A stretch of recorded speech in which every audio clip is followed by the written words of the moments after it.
Welcome to the Beyond Barriers podcast. If you're an ambitious woman who wants to advance in leadership, then this podcast is for you. This podcast is co-hosted by Nikki Barua, digital innovator, serial entrepreneur, author, and speaker, and Monica Marquez, senior corporate leader, ex-Googler, and diversity expert. From inspiring stories to cutting-edge strategies, you'll learn how to develop the skill set, mindset, and tool set to get future-ready fast and accelerate your success. Hi, I'm Nikki Barua, your host for this episode. Strong leadership is rooted in intellectual curiosity about how things work and what drives people. But if you're an introvert, how do you build those relationships and find your voice?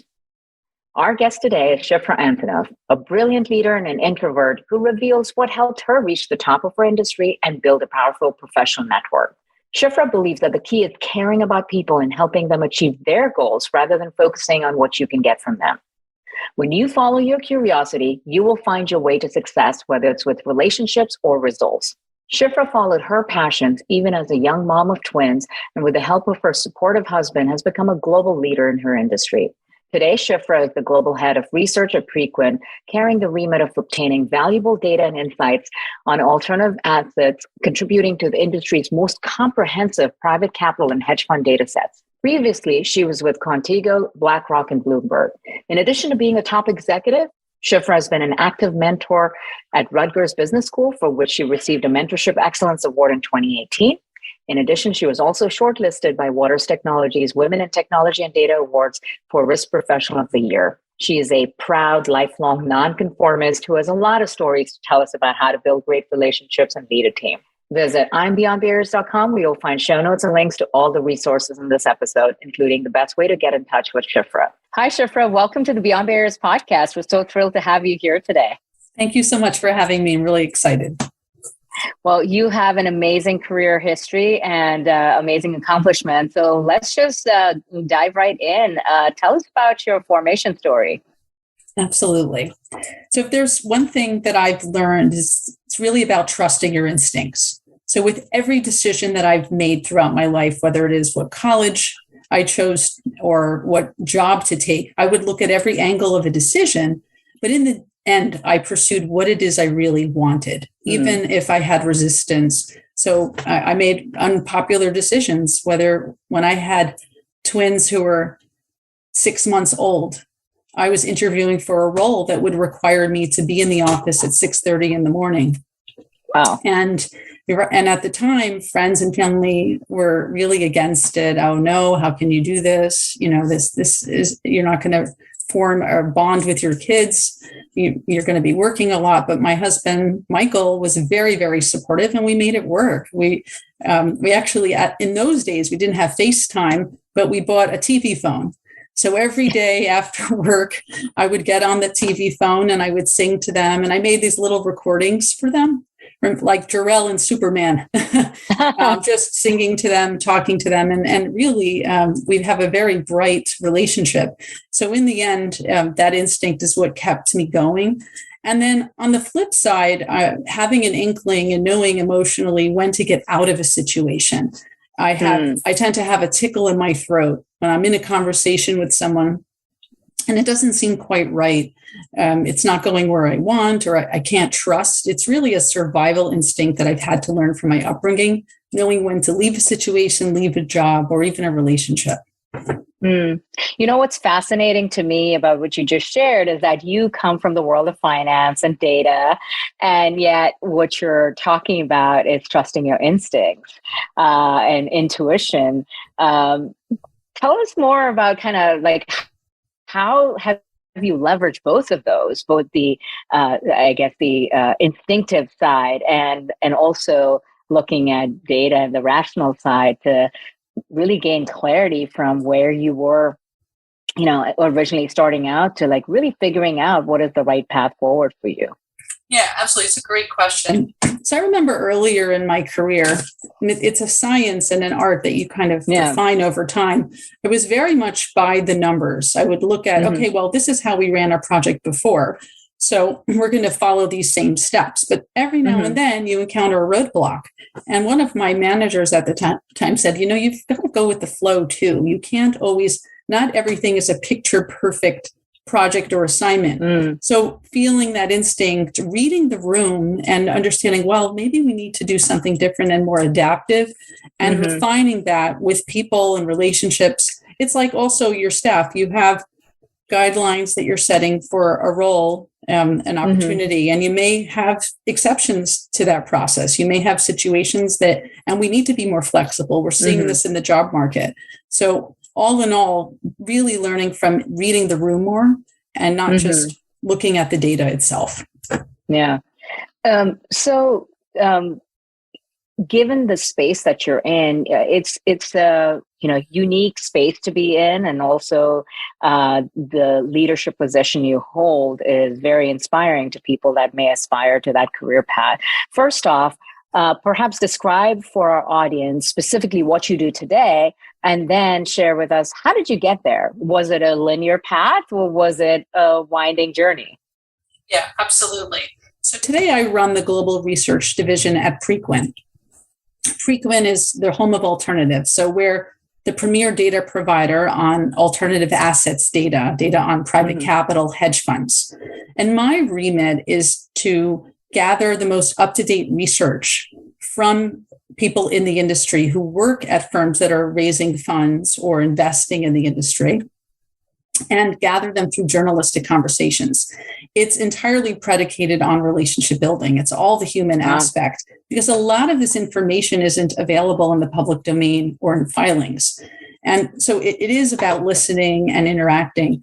My career was largely based around providing either data or tools to the financial services industry. So from my early years at Bloomberg, I was on the data side, gathering data, entering it in the terminal for various market products that were on the public side. So public equities, derivatives as well. And then while I was there, I pursued an MBA part-time. And Bloomberg actually had a wonderful program where they reimbursed it. And one of my professors at Bloomberg, who I built a relationship with, one of my professors rather in the MBA program, worked at BlackRock. And he had taken my resume. At that time, BlackRock wasn't as well known back in 2003. And so I was able to interview there, and I had a long run. I worked there for roughly 13 years in a variety of roles, all around providing clients quality systems to help them manage their investment process. So then I learned not just on the data side, but how they operate, how they enter trades, how they run their compliance, how they reconcile their positions. After 13 years there in a space which also focused heavily on fixed income, I realized, wow, I've had a great run and I've learned a lot, but I want to learn and pivot into other areas. So I switched to Axioma, which was known for state-of-the-art equity risk models, as well as portfolio optimization modeling technologies, which weren't native within BlackRock systems. And then I had a great run there, and I was there for 4 years. And then I got a call from a recruiter who I wasn't really looking actively, but it was one of those instinctive conversations where I liked what I was hearing about this opportunity to run the global research division at Preqin on alternatives, an area that I didn't learn. So really pivoting into spaces that I was able to learn about. That's how my career progressed, but all on the track on providing solutions to clients. What's interesting is that it sounds like you followed your curiosity at every step. It's like your career evolved as a result of things you were curious to learn about and didn't know yet. So how did you gain the courage to do that? Because oftentimes what we hear from our audience is that they're in a certain industry or career path and they're afraid to make change because it's all the unknown and the risk and uncertainty there. And they're, and yet when you switch lanes, there's a whole new world that opens up and it makes you far more valuable across industries. So share with us perhaps your method of kind of stepping into the unknown and how you gain the courage and confidence to, pursue those paths. For me, I'm very intellectually curious. So I'm a voracious reader. read math books, I read nonfiction, fiction, read a lot of different news wires. And it actually leads to a lot of different directions where I'll go on, oh, wow, like last year I was really following Bitcoin and reading a number of primers there. So it takes me in a lot of different directions. So the antennas go up and I see, okay, how can I align the skills that I have to these other areas? This is really interesting. The other piece is I do a lot of networking. So one mentor at one point recommended you should at least talk to one person a week who you don't work with, who is not a friend, because it's a way for you to expand your knowledge. You gather more data points. You also share. And you can collaborate and having these meaningful conversations. And I use a lot of resources, whether it be LinkedIn to identify people, or if I read an interesting blog, I'll see if I know someone associated with the writer or the company. So from then I go and build those relationships. So it's really a combination of, when there's uncertainty and unknowns, study it so you educate yourself, but also maybe learn through the experience of people in those spaces, and collectively you're triangulating and, more understanding, and therefore removing the fear. I think that's very actionable for anyone listening to this. I think that's a great way, a very practical way of stepping into new situations. So let's say you've done that, and yet you encounter a situation where you're the only at the table. I'm sure that's happened to you many times over your career, right? What techniques have really helped you sort of, overcome fears or limiting beliefs in those situations, and really, step into that position of power? Yeah, absolutely. And I believe mentorship, sponsorship should be a two-way street. And when it isn't, or it becomes transactional, it's no longer fun. Yeah. So, in those situations, sometimes you connect with people, sometimes you don't, and trying to understand the agenda of the other person. So why are they being this way? Maybe they're having a bad day. It could be as simple as that. And you can go back to the table at a later date. I mean, how many of us have had first bad impressions of people? And then you come back, wow, you're very different than I thought you were. So I usually do give it a try on a different day. And, maybe this, and I'll do time out, I'll say, what, it sounds like this isn't the best time for you. Why don't we reschedule for another day? Because there could be stresses. You never know what's going on in life, what they're going through, what they're thinking about. I do find, for me, statistically, Fridays are a great day for networking conversations. People are normally in wonderful moods, and they're more giving of their thoughts and their time because they're really thinking ahead. Monday's not such a great day of the week to actually have those conversations. People are very focused. What do I need to do for the rest of the week? And they're not 100% in. So there's a timing element. And actually, we use that a lot in the research we do when we're looking to gather research. We shouldn't make amateurish calls, like calling on the last day of the quarter. Not a good time to reach out to someone, right? When they're trying to wrap up everything. So you have to sort of be pragmatic. Don't schedule a 4:00 meeting on a Friday, things like that. Yeah, makes sense. So, one of the spaces that we hear from a lot of women that listen to our show is finding your voice, having the confidence to speak up and express your point of view, especially when it's your own perspective, which is separate from subject matter expertise, right? This is just having an opinion on something and feeling comfortable speaking up in a conference room or at a meeting and so forth. Given your role and the nature of your role, I'm sure that is something you have to do quite frequently. Can you perhaps share practical tips or things that have helped you express opinions, even if they're contrarian, even if someone's likely to say, well, no, Shifra, you're wrong about that, and still hold your own? Yeah, it's a very good question, because I went on a journey myself. I historically would never question authority and decision making. I was all about compliance, but as I grew my career, that I learned that I actually offered solutions to problems. And when you're quiet in meetings, and I was for a number of years, people on the other end, they don't know what you contribute or what you bring. So it really initially slowed down my growth when I said, I'm just going to go in, I'm going to take it in. I'm the yes man. I'm just going to do exactly what they say. But oftentimes, realizing we all have ideas, and sometimes you present something and it's a real clunker, but at least you're getting your voice out there. So I think for myself, I realized that, you know what, I'm here to solve a problem. I'm not in this meeting to just be listening or auditing. I'm an active participant. So I'm not a frequent talker in meetings, but I try to make it a point. I'm going to say one thing in every meeting. Maybe it's at the end of the meeting, but I will make sure I get my point across. And especially if it's a meeting with, a small size, it's easy to do. If you have hundreds of people, then, you also have to look at the format of the meeting itself. The other thing that I do from a leadership, I look for them. I read the room, and I want to make sure every one of my leadership team is speaking in meetings. And if I see someone is quiet, I will try to understand why, position that person for success. So some of us are introverts, some are extroverts. I'm actually an introvert. I took the Susan Cain scale test. I'm far on the introvert scale, and I've had to overcome that.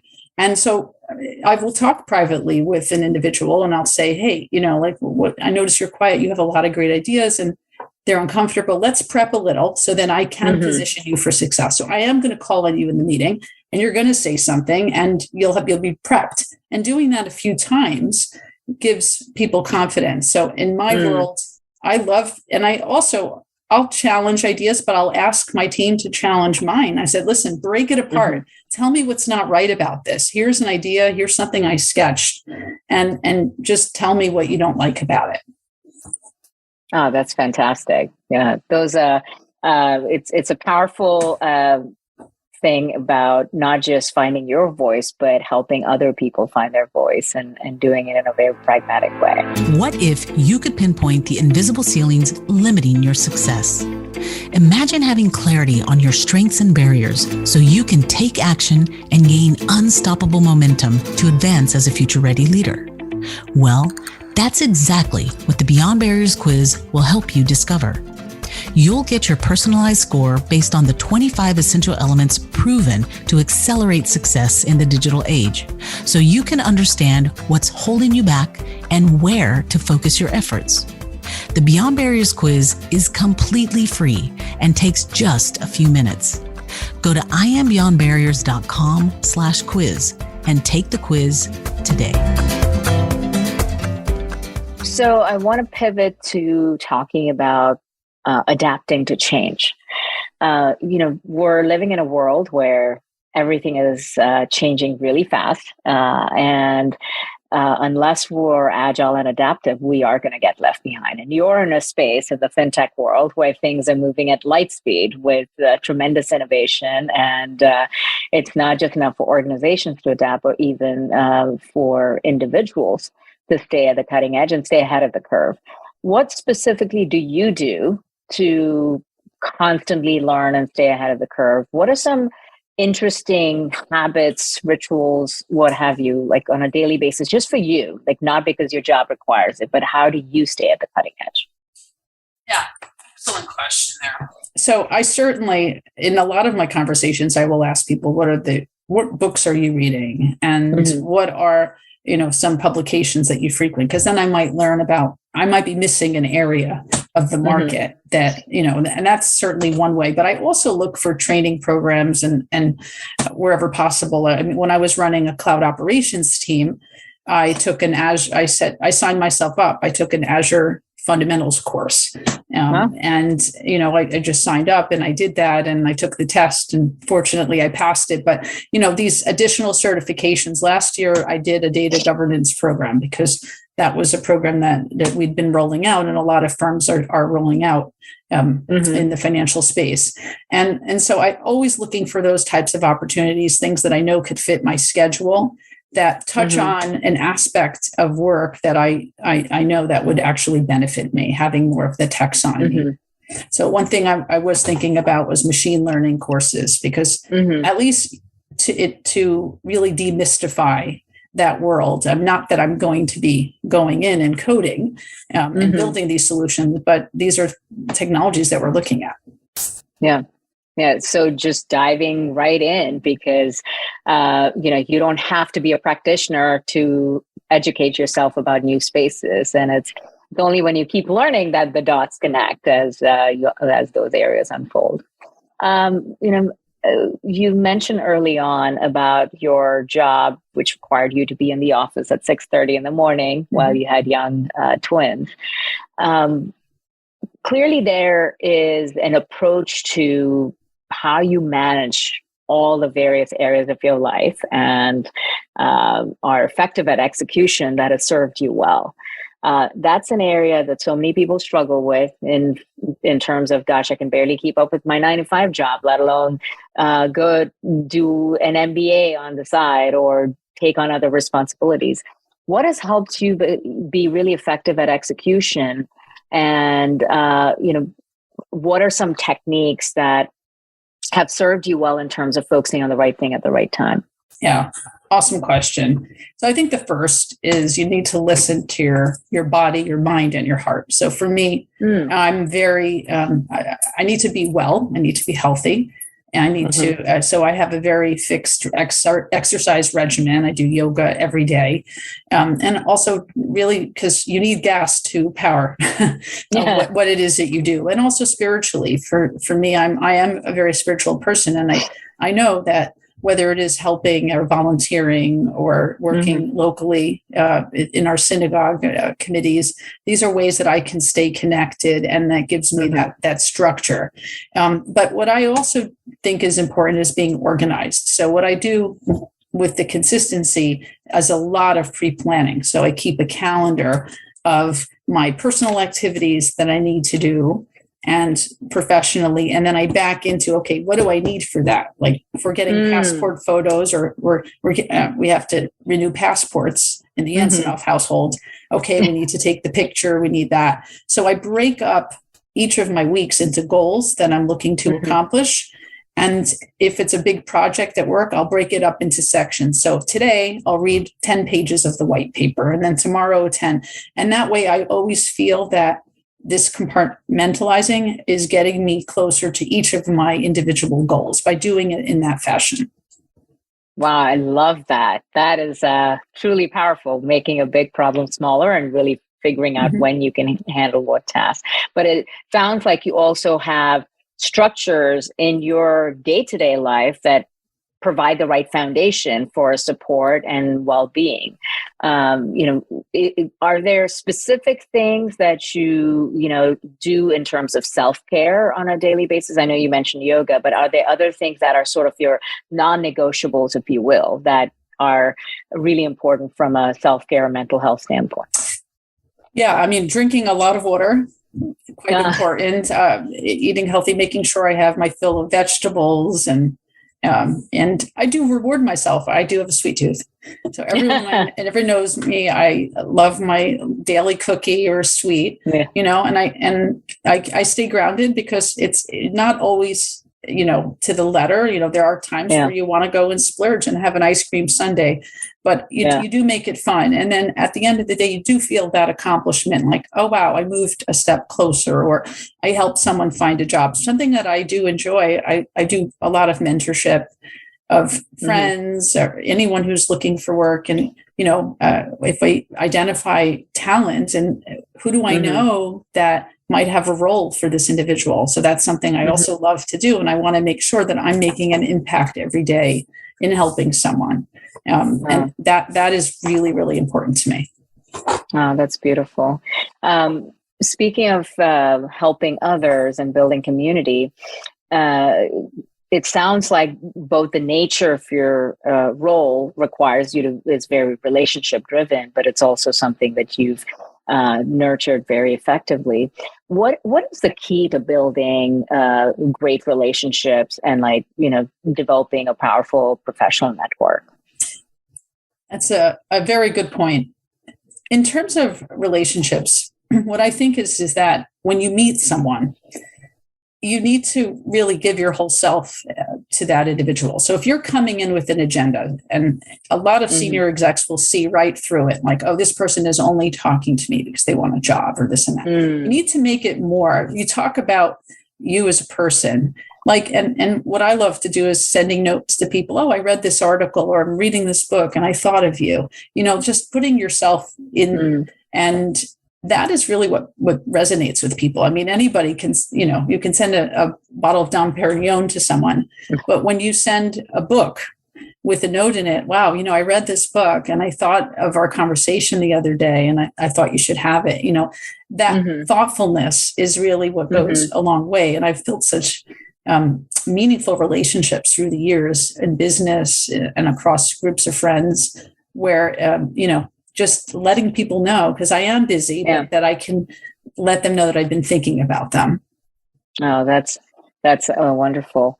As an introvert, what has specifically kind of helped you overcome the introversion and still be effective at socializing or networking? And I ask that because I'm a huge introvert as well. And, I'm off the charts introvert, and,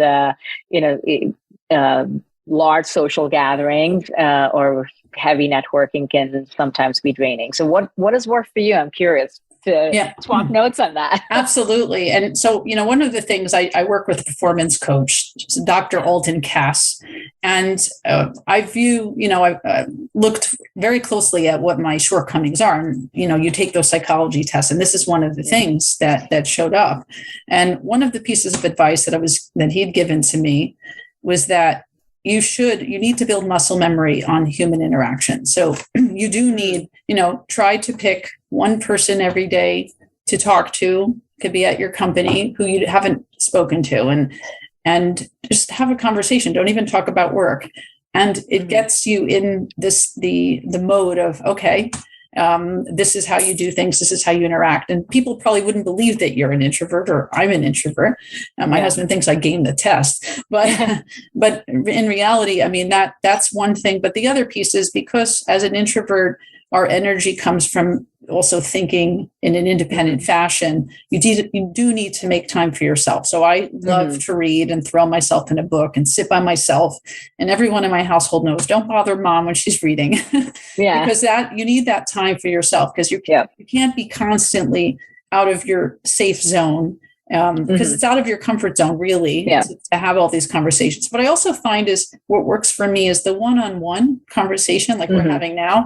I do very well with, and I thrive with that. So just continuing to do that, and just it is going to be a little uncomfortable, but just push yourself to do it, because the more you do it, the easier it becomes.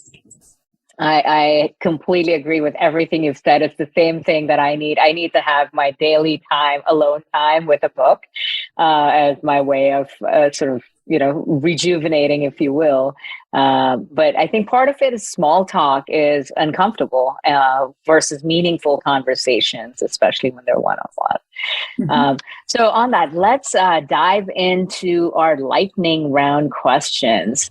I'm so curious to learn all of this and about you and share it with our audience. So are you ready? Yep. All right. Okay. So first off, what book has greatly influenced you? So interestingly enough, Adam Grant's Give and Take, it's a book that resonates with me about the different types of people. So the world is broken into givers, those who give more than they take, takers who take more than they give, and matchers, quid pro quo. So this book focuses on the individual drivers of success, passion, hard work, talent, and luck. But today's reconfigured world, success is really increasingly dependent on how we interact with others. So it was personal to me, because my late maternal grandmother, Lillian Levy, was the consummate giver. She was charitable. She would give charity anonymously. I mean, a great story during the Great Depression.